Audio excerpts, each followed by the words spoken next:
17 अगस्त 1947 आज है आजाद भारत का पहला दिन।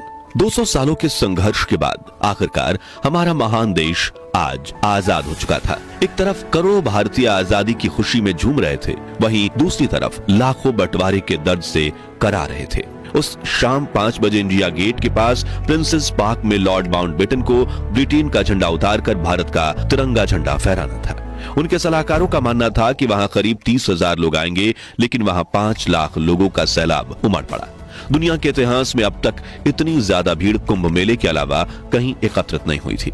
उस ऐतिहासिक क्षण की तीव्रता का अंदाजा आप इसी बात से लगा सकते हैं कि भीड़ के जोश के सामने हर व्यवस्था नाकाम हो गई। लोगों को रोकने के लिए लगाई गई बल्लियां, बैंड वालों के लिए बनाया गया मंच, वीआईपी गेस्ट की बैठने की गैलरी और रास्ते के दोनों ओर लगी रस्सियां, सब कुछ लोगों की उमड़ती लहर में बह गया। बैंड वालों के चारों ओर इतनी भीड़ थी कि ढोल बजाना तक नामुमकिन हो गया। लोग इतने करीब करीब बैठे थे कि उनके बीच से हवा का गुजरना भी मुश्किल था।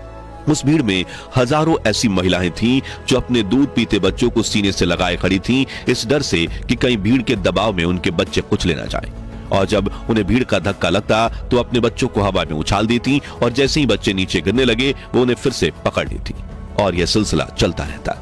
एक समय तो ऐसा हुआ कि सैकड़ों बच्चे हवा में उछाले जा रहे थे, मानो आसमान से बच्चों की बारिश हो रही हो। तभी पंडित जवाहरलाल नेहरू वहां पहुंचे। उन्हें देख लोगों ने जय हिंद और भारत माता की जय के नारे लगाना शुरू कर दिया। उनके पीछे लॉर्ड माउंटबेटन की 17 साल की बेटी पामेला भी प्रिंसेस पार्क पहुंची। पंडित नेहरू ने पामेला की तरफ देखा और चिल्लाते हुए बोले, तुम लोगों के ऊपर से फांदती हुई मंच पर आ जाओ, वो बुरा नहीं मानेंगे। पामेला भी चिल्लाई, मैं ऐसा कैसे कर सकती हूँ, मैंने ऊंची एड़ी की सैंडल पहनी हुई है। नेहरू ने कहा, सैंडल हाथ में ले लो और आगे बढ़ो।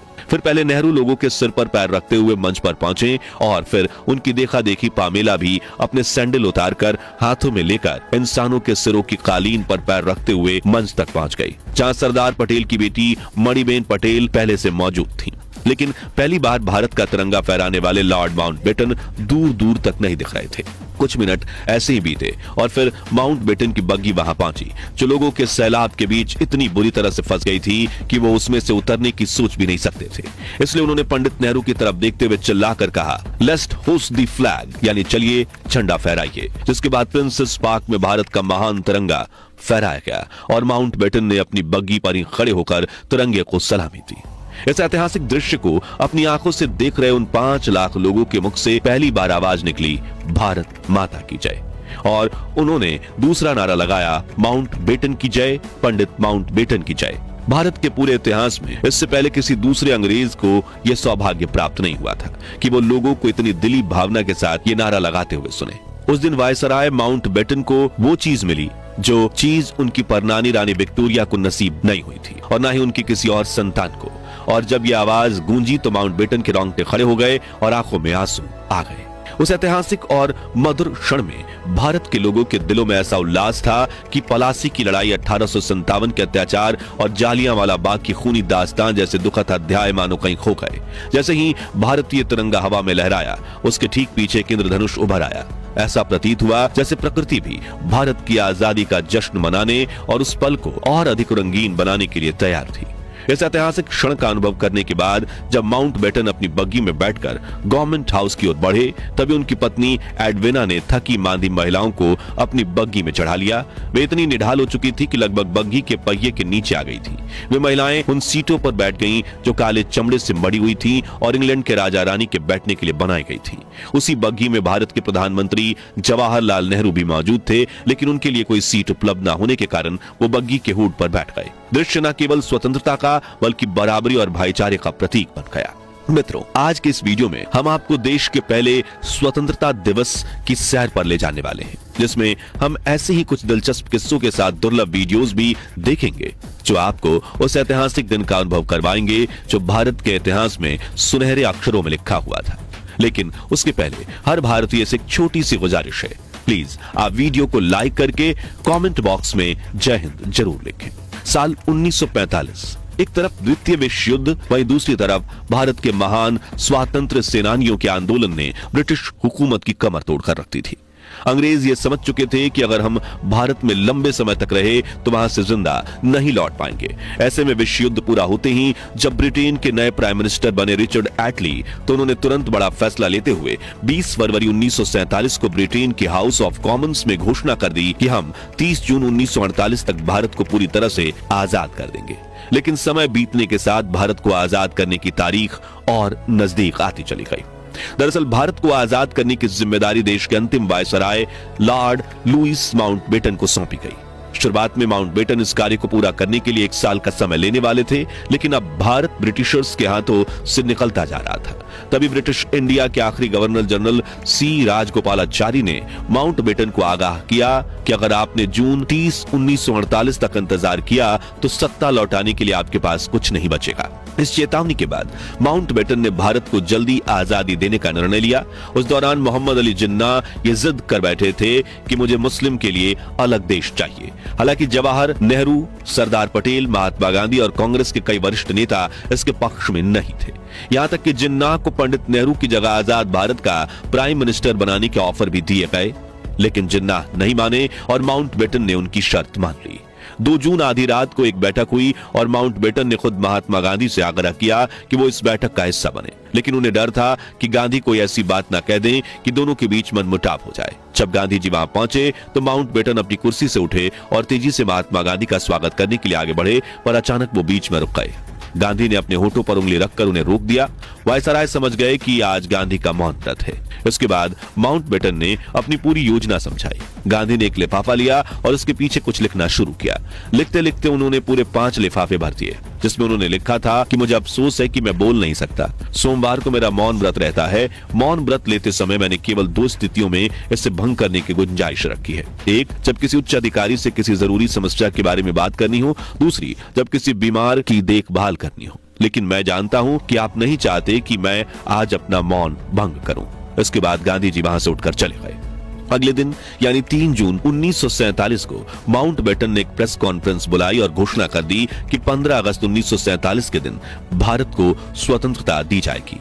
इसके साथ ही भारत और पाकिस्तान के रूप में 2 अलग अलग देशों का निर्माण होगा, जिनके संविधान भी अलग अलग होंगे। यहाँ एक दिलचस्प बात यह है कि प्रेस कॉन्फ्रेंस से पहले माउंटबेटन ने आजादी की तारीख सोची नहीं थी, बल्कि जब पत्रकारों ने उनसे तारीख पूछी तब उन्होंने फट से इस तारीख को चुन लिया, क्योंकि वर्ल्ड वॉर 2 के दौरान इसी तारीख पर उनके नेतृत्व में जापान की सेना ने ब्रिटेन के सामने आत्मसमर्पण किया था। अचानक अपनी मर्जी से तय और घोषित की गई आजादी की तारीख पर लंदन से लेकर भारत में जैसे विस्फोट हो गया था। किसी ने नहीं सोचा था कि लॉर्ड माउंटबेटन भारत में ब्रिटेन के इतिहास पर इस तरह पर्दा गिरा देंगे। वहीं देशवासियों में यह खबर खुशी और उत्साह लेकर आई। जिस आजादी के लिए लाखों स्वतंत्रता सेनानियों ने अपने प्राणों की आहुति दी थी, अब वह दिन करीब था जब पूरा देश आजादी की खुली हवा में सांस लेने वाला था। मित्रों, क्या आपने कभी सोचा कि आजादी के लिए तो 15 अगस्त की तारीख चुनी गई, फिर स्वतंत्रता समारोह 14 और 15 अगस्त की आधी रात को ही क्यों शुरू किया गया? तो इसके पीछे भी एक खास कारण था। दरअसल भारत के वरिष्ठ ज्योतिषियों के अनुसार 15 अगस्त का दिन ग्रह नक्षत्र की स्थिति के हिसाब से शुभ नहीं था। उन्होंने सलाह दी कि इतने महत्वपूर्ण कार्य के लिए यह दिन उपयुक्त नहीं है और सौभाग्य से 14 अगस्त के दिन सितारों की स्थिति 15 अगस्त की तुलना में ज्यादा बेहतर थी। इसलिए निर्णय लिया गया कि 14 अगस्त 1947 की आधी रात को भारत को आजाद किया जाए, ताकि यह हर दृष्टि से सही साबित हो। वायसराय लॉर्ड माउंटबेटन ने इस प्रस्ताव को स्वीकार कर लिया। 14 अगस्त की रात 11 बजे दिल्ली के संसद भवन के सेंट्रल हॉल में स्वतंत्रता दिवस समारोह आयोजित किया गया।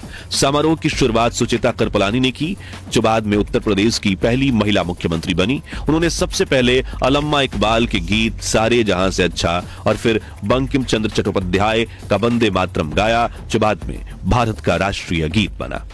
ठीक 11:55 पर स्वतंत्रता भारत के पहले प्रधानमंत्री जवाहरलाल नेहरू ने अपना ऐतिहासिक भाषण ट्रिस्ट विद डेस्टिनी यानी नियति से मिलन दिया। भाषण की शुरुआत उन्होंने की, बहुत साल पहले हमने नियति से एक वादा किया था और अब वो समय आ गया है जब हम अपनी नियति की उस प्रतिज्ञा को काफी हद तक पूरा करेंगे। आधी रात के समय जब दुनिया सो रही होगी, भारत जीवन और स्वतंत्रता के लिए जागेगा, उन्होंने आगे कहा। इस आजादी के दरवाजे पर हम खड़े हैं कि हिंदुस्तान किसी एक फिरके का मुल्क नहीं है, एक मजहब वालों का नहीं है, बल्कि बहुत सारे बहुत किस्म के बहुत धर्म मजहबों का है। किस तरह की आजादी हम चाहते हैं। उनके इन शब्दों ने आजादी के महत्व और नए भारत के सपने को बखूबी अभिव्यक्त किया। फिर जैसे ही घड़ी ने 12 के रात बजा दिए, शंखनाद की गूंज पूरे सेंट्रल हॉल में फैल गई। वहां मौजूद लोगों की आंखों से खुशी और भावुकता के आंसू बह निकले और महात्मा गांधी की जय के नारों से सारा माहौल गूंज उठा। इसके बाद आजादी के लिए अपने प्राण न्यौछावर करने वाले वीर स्वतंत्रता सेनानियों की याद में 2 मिनट का मौन रखा गया। संसद भवन के बाहर मूसलाधार बारिश हो रही थी। इसके बीच हजारों भारतीय इस ऐतिहासिक क्षण का इंतजार कर रहे थे। जैसे ही पंडित नेहरू संसद से बाहर आए, लोगों की भीड़ उमड़ पड़ी। वरिष्ठ पत्रकार खुशवंत सिंह ने उस भावनात्मक पल को याद करते हुए लिखा, हम सब रो रहे थे। अनजान लोग एक दूसरे से खुशी से गले मिल रहे थे। वहीं एक वरिष्ठ अमेरिकी पत्रकार ने इस क्षण का अनुभव साझा करते हुए लिखा, सड़कों पर लोग खुशी से झूमते और चिल्लाते नजर आ रहे थे। हिंदू, मुसलमान और सिख सभी जाति और धर्म के भेद को भुलाकर आजादी का जश्न मना रहे थे। माहौल ऐसा था मानो यह न्यूयॉर्क के टाइम्स स्क्वायर पर नए साल की पूर्व संध्या हो। 15 अगस्त की सुबह 8:30 बजे लॉर्ड माउंटबेटन ने जवाहरलाल नेहरू को स्वतंत्र भारत के प्रथम प्रधानमंत्री के रूप में शपथ दिलाई। आइए इस ऐतिहासिक क्षण की दुर्लभ वीडियो देखते हैं। और हमारे सब प्रधानों के सामने फेडरल कोर्ट के चीफ जस्टिस न्यायमूर्ति श्री हरिलाल कन्या के हाथों देश सेवा की शपथ लेते हैं। इसी तरह गवर्नर जनरल के हाथों अपनी नई हुकूमत के मुख्य प्रधान पंडित नेहरू और दूसरे प्रधान देश सेवा की शपथ ले रहे हैं। आजादी की यह जश्न सिर्फ दिल्ली में नहीं बल्कि पूरे देश में मनाया जा रहा था। हर तरफ भारत का तिरंगा लहरा रहा था। लोग सड़कों पर इकट्ठा होकर देशभक्ति के गीत गा रहे थे। हर तरफ भारत माता की जय, महात्मा गांधी की जय, जय हिंद और जय भारत के नारे गूंज रहे थे। और आजादी की खुली हवा में सांस लेते हुए सभी भारतीय उन क्रांतिकारियों को याद करते हुए आंखों में आंसू लिए जय हिंद के नारे लगा रहे थे, जिन्होंने देश को आजादी दिलवाने के लिए अपने प्राणों की आहुति दे दी थी। लेकिन दूसरी तरफ देश के कुछ हिस्सों में लोग बंटवारे का खौफनाक दर्द भी सह रहे थे। उनके लिए 14 अगस्त की रात खुशनुमा नहीं बल्कि दुख, दर्द और पीड़ा से भरी काली रात थी, जिस विषय में आप हमारी डिटेल वीडियो डिस्क्रिप्शन में दी हुई लिंक से देख सकते हैं। तो मित्रों, भारत को स्वतंत्र राष्ट्र बनाने के लिए जिन महान क्रांतिकारियों ने अपने सुखद जीवन और प्राणों को भी दांव पर लगा दिया, उनके सम्मान में कमेंट बॉक्स में जय हिंद जय भारत जरूर लिखें। ये वीडियो पसंद आई हो तो इसे लाइक और शेयर करें।